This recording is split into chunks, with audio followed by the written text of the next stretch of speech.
जय माता की।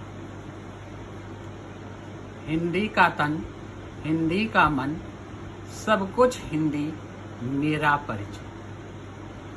कविवर ललित कुमार वाजपेयी जी की काव्य पंखुड़ियों के साथ आज मैं आपको इस दूरभाष पाठशाला के माध्यम से कक्षा 12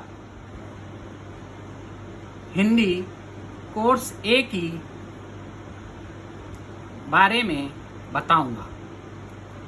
कक्षा 12 के पाठ्यक्रम में मुख्यतः 3 किताबें शामिल की गई हैं, जिसमें प्रथम किताब आरोह भाग 2, द्वितीय वितान भाग 2 और तृतीय एनसीईआरटी का अनूठा अभिनव प्रयोग कौशल को विकसित करने का अभिव्यक्ति माध्यम। इन तीनों ही किताबों में हिंदी के सौंदर्य को बच्चों को बहुत सुंदर तरीके से समझाया गया है। प्रथम किताब आरोह भाग 2 गद्य और पद्य का सामंजस्य लिए हुए अनूठे नव प्रयोगों को आपके सामने प्रस्तुत करेगा। द्वितीय किताब वितान भाग 2 अभिनव कहानियों का संग्रह है। जिंदगी के नैतिक मूल्यों को कैसे समझा जाता है, निभाया जाता है और कैसे उन पर चलकर जीवन को श्रेष्ठ बनाया जाता है, इस किताब में बताया गया है। तृतीय किताब अभिव्यक्ति माध्यम एनसीईआरटी द्वारा बहुत ही सुंदर प्रयोग है। व्यक्ति समाज में हमेशा कुछ न कुछ जानने के लिए अग्रसित रहता है, रोजगार पाने के लिए लालायित रहता है, परंतु एनसीईआरटी रोजगार नहीं स्वरोजगार की बात करते हुए एक अभिनव प्रयोग इस मंदी के दौर में अभिव्यक्ति माध्यम के माध्यम से आपके सामने प्रस्तुत करते हैं। तो आज सर्वप्रथम हिंदी की कहानियों से संकलित किताब वितान भाग 2, जिसमें 4 पाठ शामिल किए गए हैं, में से प्रथम पाठ सिल्वर वेडिंग, जिसके की लेखक मनोहर श्याम जोशी हैं, मैं आपके सामने प्रस्तुत कर रहा हूं। कहानी बहुत सौंदर्य भरी है। अब कहानी बड़ी अनूठी है। पीढ़ियों का अंतराल बहुत सुंदर तरीके से यहाँ पर दर्शाया गया है। नए और पुराने का सामंजस्य इस पाठ का सौंदर्य है। इस कहानी में मुख्य किरदार यशोधर बाबू हैं, उनके सह किरदार किसनदा हैं, यशोधर बाबू की पत्नी हैं, 2 बच्चे, 1 बेटी है। यशोधर बाबू पुरानी पीढ़ी, यशोधर बाबू और किसनदा पुरानी पीढ़ी के व्यक्ति हैं। पुरानी सोच जो नए को अपने अंदर समाहित नहीं करना चाहती है, उसके परिचायक हैं, जबकि उनकी पत्नी, दोनों बच्चे और बेटी नए जमाने के एक सौंदर्य को, एक नई आभा को लेकर आने वाले परिचायक हैं। कहानी कुछ इस प्रकार है कि एक दिन यशोधर बाबू ऑफिस में अपने बैठे हुए थे।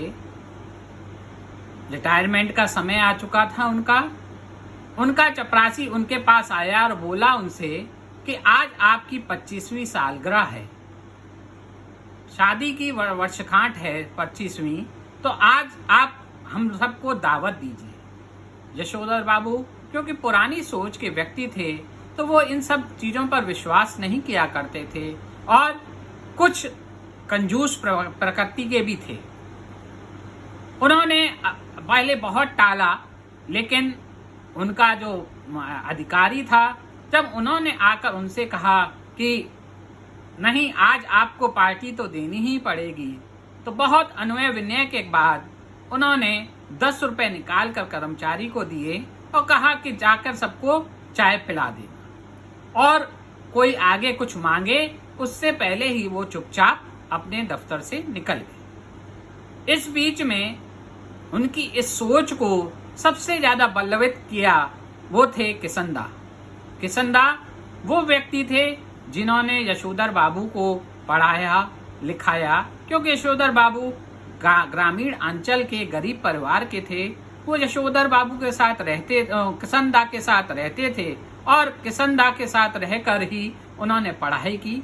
किसनदा ने शादी नहीं की थी, वो अकेले रहते थे। सोच में उनके यही था कि सब कुछ बेकार है, हम लोगों को पुराने को ही अपनाना चाहिए, हमारा पुराना ही सब कुछ अच्छा है, नया तो सब कुछ गड़बड़ हो रहा।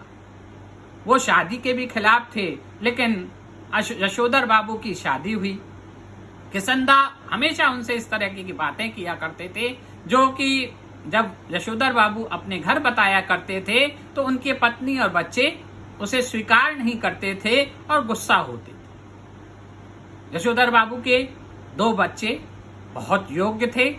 एक बच्चा तैयारी कर रहा था एलाइट सर्विसेज की और उसमें सफलता प्राप्त कर भी पुनः तैयारी कर रहा था उच्च सेवा को प्राप्त करने के लिए।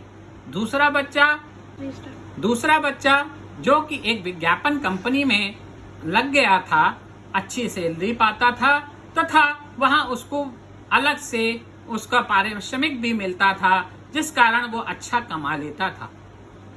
और जो लड़की थी वो डॉक्टरी की अच्छी पढ़ाई कर रही थी। बच्चे जो थे उन आजकल के नए परिधानों को पहना करते थे। लड़की जिस प्रकार के आज के बच्चे लड़कियां पहनती हैं कपड़े पहना करती थी, जो यशोधर बाबू को बहुत बुरा लगते थे। वो अपनी पत्नी से कई बार इस बात को कहते थे तो पुरानी उनकी पत्नी कहती थी कि तुम तो बेकार की बात किया करते हो, हमारे बच्चे सही हैं।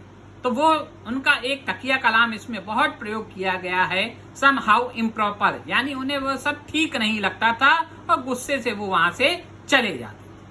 अचानक एक दिन उन्हें पता लगा कि उनके जो किसनदा हैं वो रिटायर होने के बाद गांव चले गए थे, और जब वो उनको ढूंढते हुए उनके पास गए तो उन्हें पता लगा कि उनकी मृत्यु हो चुकी है। और गांव वालों से जब उन्होंने उनके बारे में पूछा तो गांव वाले में कोई भी उसका जवाब नहीं दिया उनके बारे में।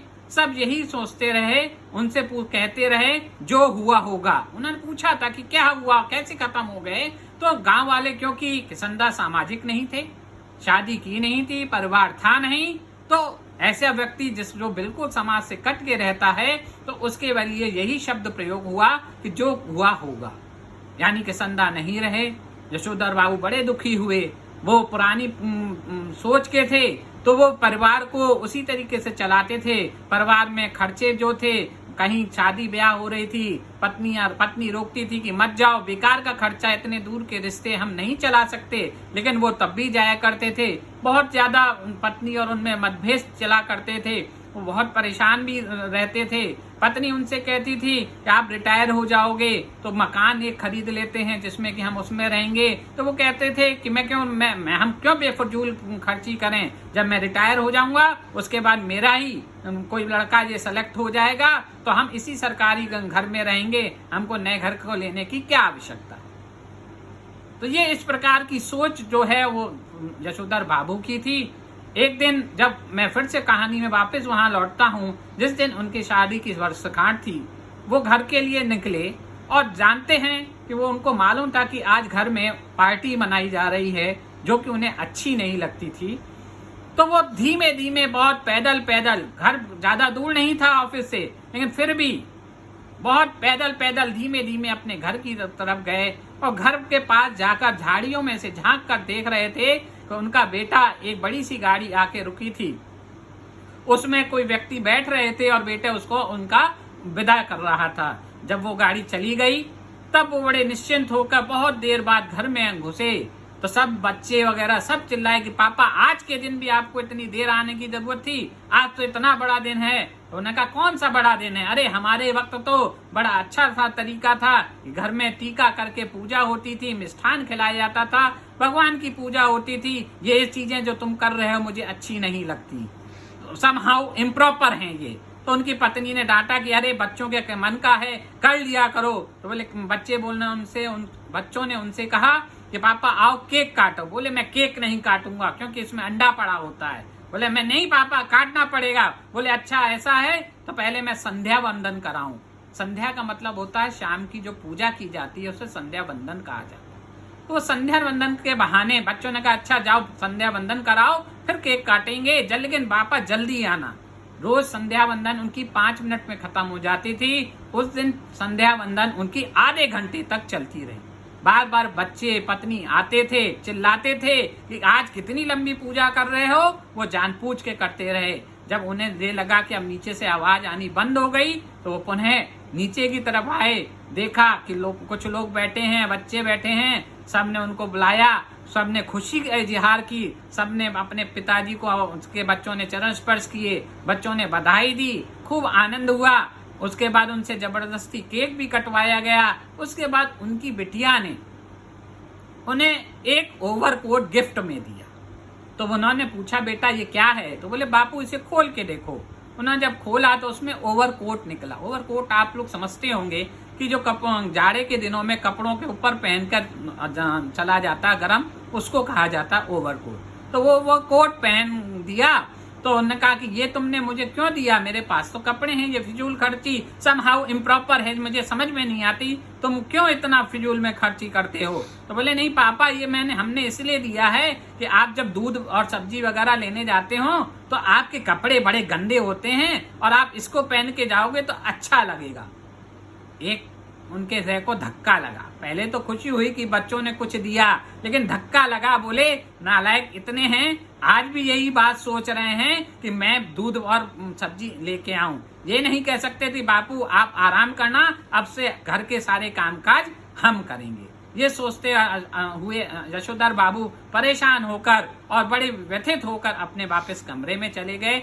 इस प्रकार से इस कहानी का ये कहानी संपूर्ण होती है।